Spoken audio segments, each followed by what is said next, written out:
Good morning, you're Desarian Adams. Yes, ma'am. And this is cause numbers 23 DCCR 0492 and 0493.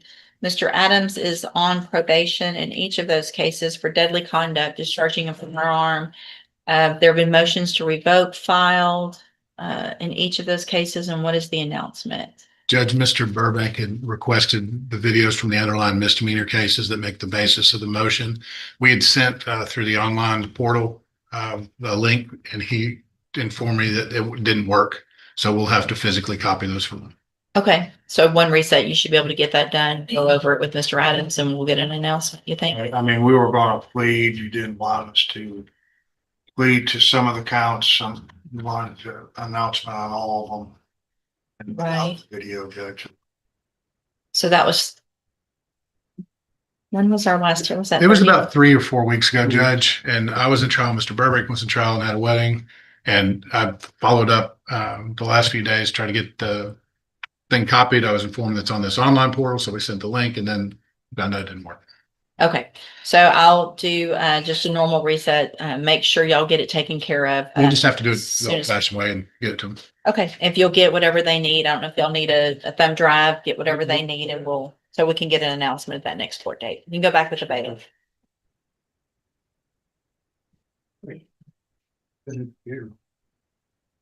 Mr. Burbank, you have Elazar Stansberry. Stansberry. Elazar Stansberry.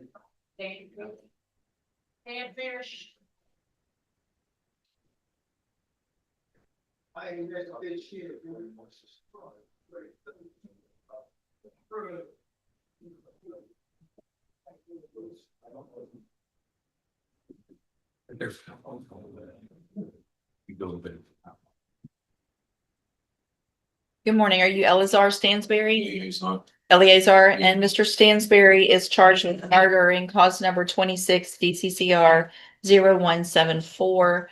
And it looks like Mr. Burbank has filed a motion asking that that bond be reduced. It's currently set at $500,000. Mr. Stansberry, best you can, raise your right hand. Do you swear or affirm the testimony you're going to give in this hearing will be the truth, the whole truth, and nothing but the truth? All right, thank you, Mr. Burbank. Please, for the record, state your name, please. Eleazar Stansberry. Now, Eleazar, we're here to request a bond reduction, is that correct? Yes, sir. It's currently at 500,000. Sir. Do you have any bank account with any substantial money? No, sir. Speak up. No, sir. And do you have any IRAs, retirements, any type of property that you could possibly put up as collateral? No, sir. You were asking that the bond be reduced, Yes, sir. and so that an amount that you'll be able to make, is that correct? Yes, sir. You have, if you are able, if the bond is reduced, will you be able to stay in the area? No, the last time I came, Miss West told me I can go to girlfriend's house in Harris County. All right. And so that's where you be staying? Yes, sir. You know that you would have to get a GPS device. Yes, sir. And there'll probably be some rules and regulations, I believe, that the judge probably set for you in reference to where you could go and where you couldn't go. Yes. And would you comply with those rules? Yes, sir. Your Honor, before I was court appointed, I think Ms. Holmes asked for a bond reduction. I don't see that there was a motion. No, That's what I was looking for. yeah, I mean, I went out there. I went out to see Mr. Stansberry, and in between there and Ms. Holmes, I guess he was on a docket or something. He requested that it be reduced, and he reduced it down to 500,000 before. So what's changed then? If I've already reduced it. Well, since then, yeah, since then, he has tried the 500,000. This is my first bond hearing, Judge, and I don't know why he got in front of you before, but it did. Yeah, I see that it was initially set at 1.5 million, Right. reduced to 500,000. We're asking Judge that it be reduced down to 150, 175. Mr. Nichols? I see no reason the bond should even be at 500, Your Honor. Besides this case, he has a weapons charge also pending that predates this murder, a misdemeanor, involving a firearm.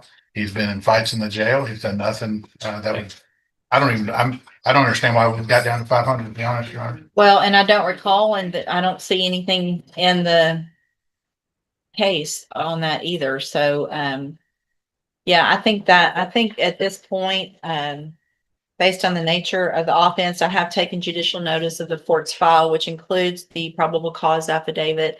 There's not a whole lot of information in it, but enough that I believe that based on the offense charge, the fact that there's already been a bond reduction and what Mr. Nichols has provided with regard to another underlying weapons charge, I'm going to deny the motion to reduce the bond any further at this point. So we'll reset a case and get it for an announcement as quickly as possible. If we could, Judge, we'll be able to announce it. All right, thank you. You can go back with the bailiff. Big seat, Charlie. Thank you. Thank you, Your Honor. That's so weird that there's nothing.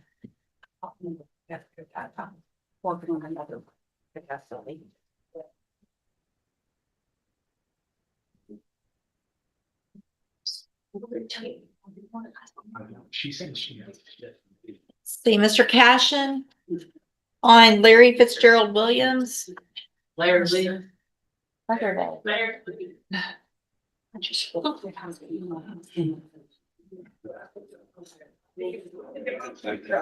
Good morning, sir. I would like to. Hold on, we're gonna get Mr. Williams out.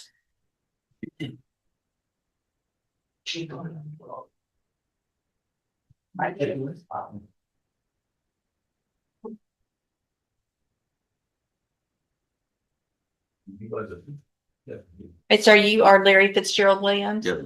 And Mr. Williams is charged in cause number 25 DCCR 0985 with capital murder. And Mr. Cashin, it looks like filed yesterday, we're here just on an announcement, I believe, but filed yesterday, a motion to compel the state to declare their intent to seek the death penalty or not. And Mr. Smith what is the state's position? Do y'all have one yet? I think that's obviously very important at this. This is from a murder from June of 2025. So if it's not been declared, I think it's time. I would agree. Well, as far as I understand the law, Judge, the punishment for capital is the death penalty unless the state waives that. We've not waived it yet. I understand what the law is. I also understand that the case needs to be set up a whole lot different from the court's perspective. If we're going to set this for trial, then we need 6 or 7 weeks.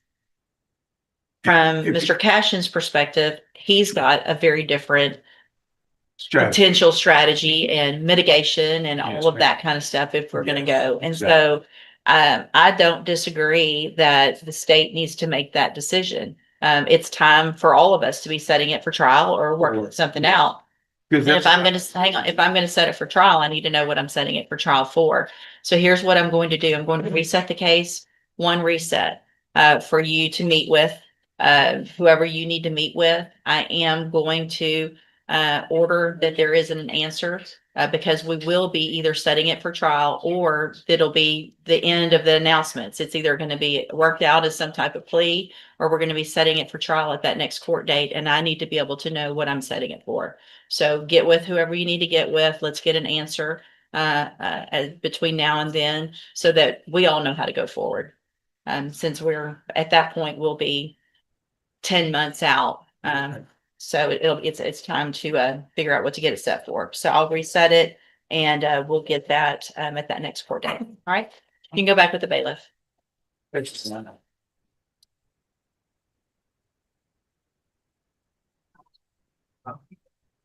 Yeah. I need to know, once you set that date, I need to fill in right there, so that I need that sent to everybody.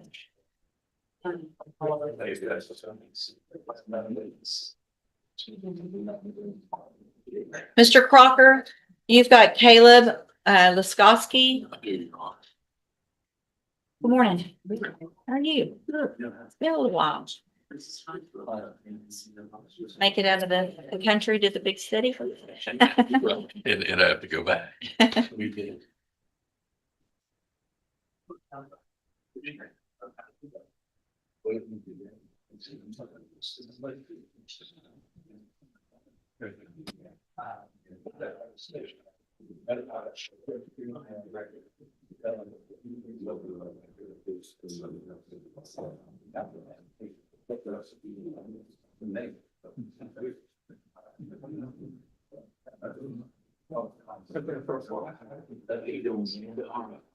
Good morning, you're Caleb Luskowski, and this is 21-37917, and Mr. Luskowski has a motion to revoke probation.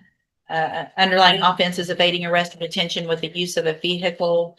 And what is the announcement?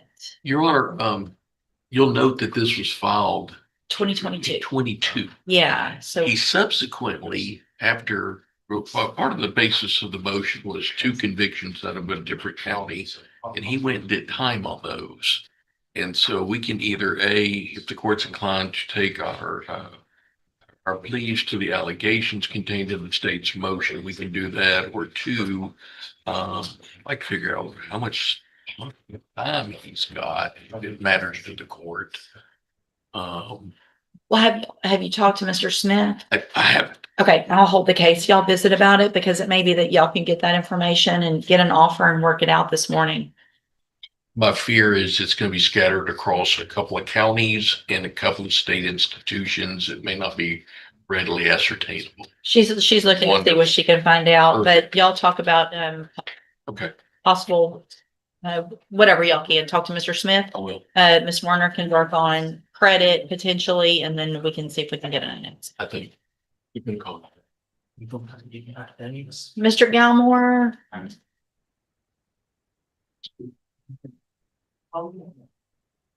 And Mr. Johns didn't come today for that one. Ma'am? Yeah, he was on Williams, so.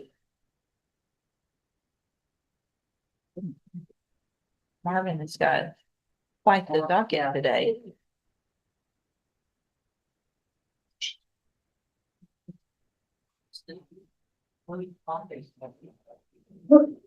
See Mr. Salinas Yes, Your Honor. on Carlos Rodriguez. Yes. Carlos Rodriguez. Good morning, Robert. Good morning. How are you? Doing well.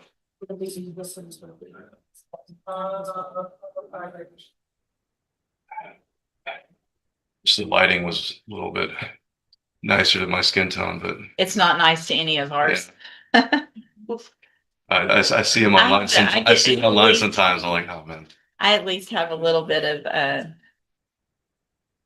I don't know, brightness. I used to have a whole filter thing. We got different. What you see is what you get. There you go.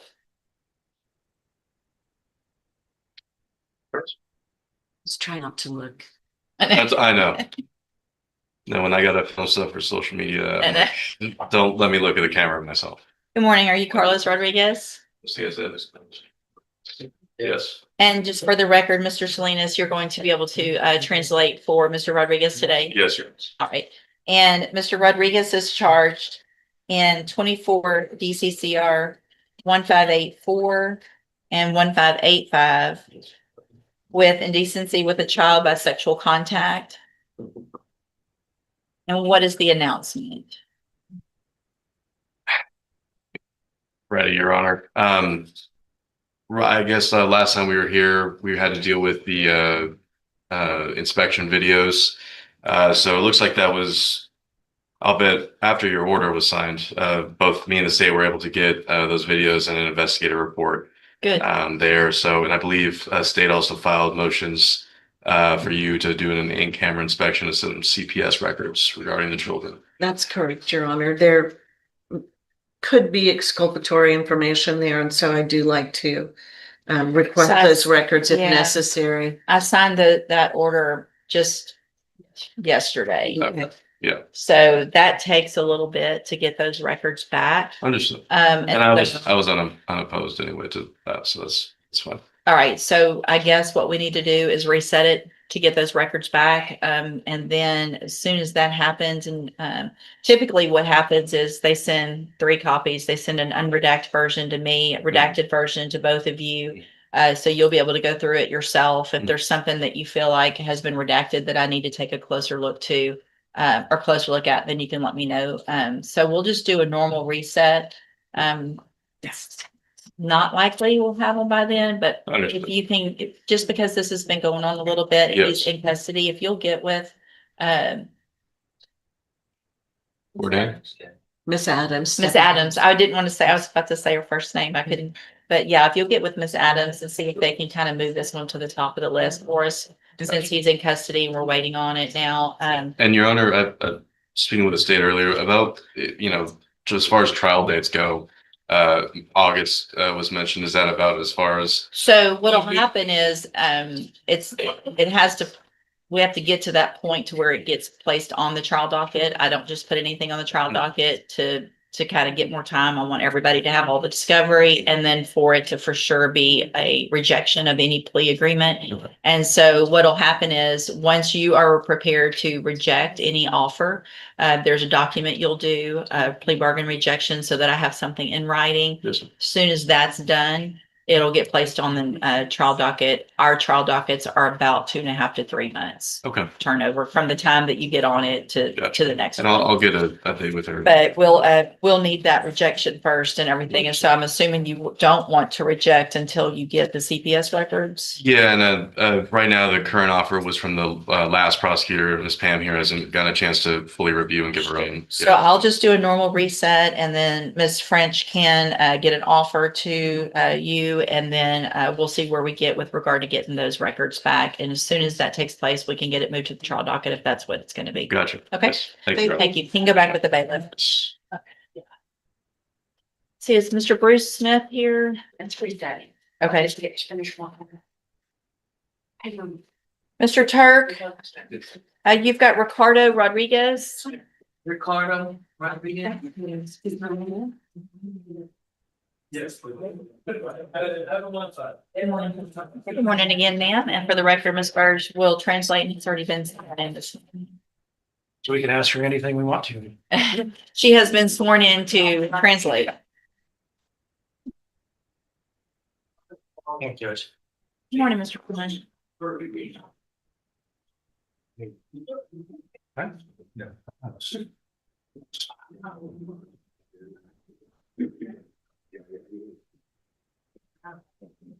Good morning. Your Honor, before we get going, you'll recall the trial of the co-defendant in this case, where we got through certain testimony, and with testimony, we decided to extend an offer to. What was the name of the co-defendant? Got it right here, Judge. And have you? Even with the name, you're asking a lot of me, Mr. Coleman, but without a name, you're really asking a lot. With Jose Lopez Palmias, it was a case where we employed the Yes, yeah, sorry, that. the translators from Houston and. Yeah. Yeah. Okay. And so something has been worked out based on that Based on in that. Mr. Rodriguez's case? Okay. If Kenny Rogers theory of prosecution is what I was thinking, but that's the one. Yes. No one wins. Big sense. I thought it was Rivers, Virgin Islands, was that what the thought is, Martin? Mr. Turk, will your client waive the formal reading of the indictment? Yes, ma'am. While she does her doing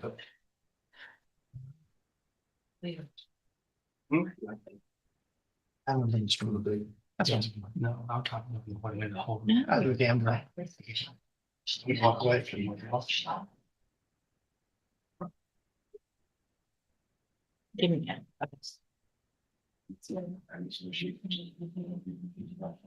All right, Mr. Rodriguez, in cause number 23, DCCR 1415. You're charged with a second-degree felony offense of aggravated assault with a deadly weapon from June 18th of 2023. And how do you plead to that charge? Guilty. Are you pleading guilty freely and voluntarily? Yes. And because you did what they charged you with? Y bueno, pues estoy solo que son. Defend myself. Is anyone forcing you to plead guilty? ¿Alguien me está forzando a declararse culpable?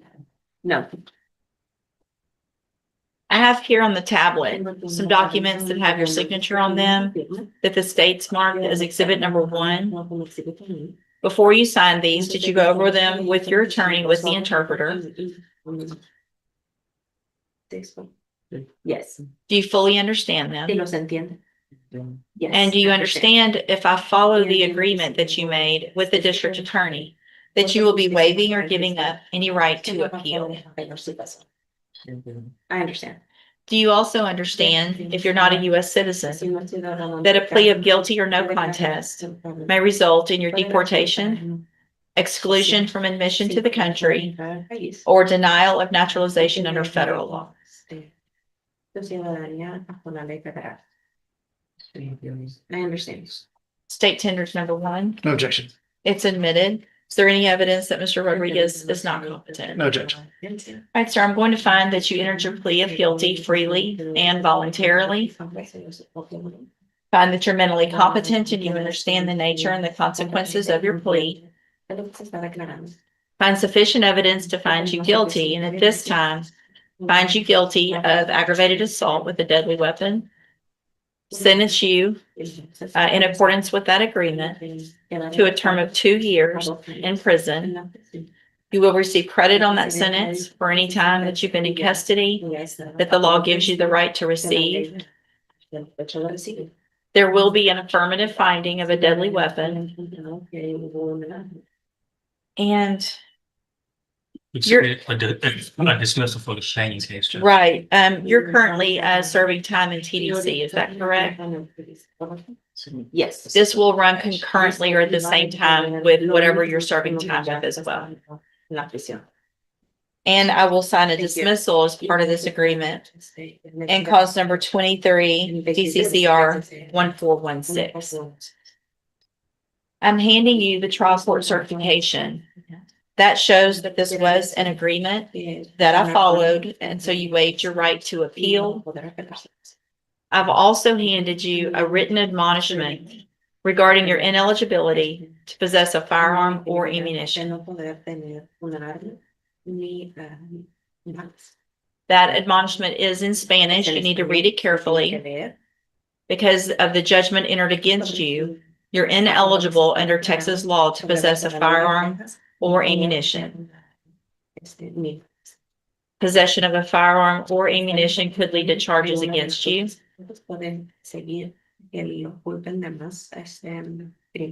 If you have questions about the laws that make you ineligible to possess a firearm or ammunition, or about how long that lasts, you can talk with Mr. Turk. All right, good luck to you, sir. Thank you, Mr. Turk. Thank you, Ms. Bursch. Thank you, Judge. Thank you. Mr. Vasquez?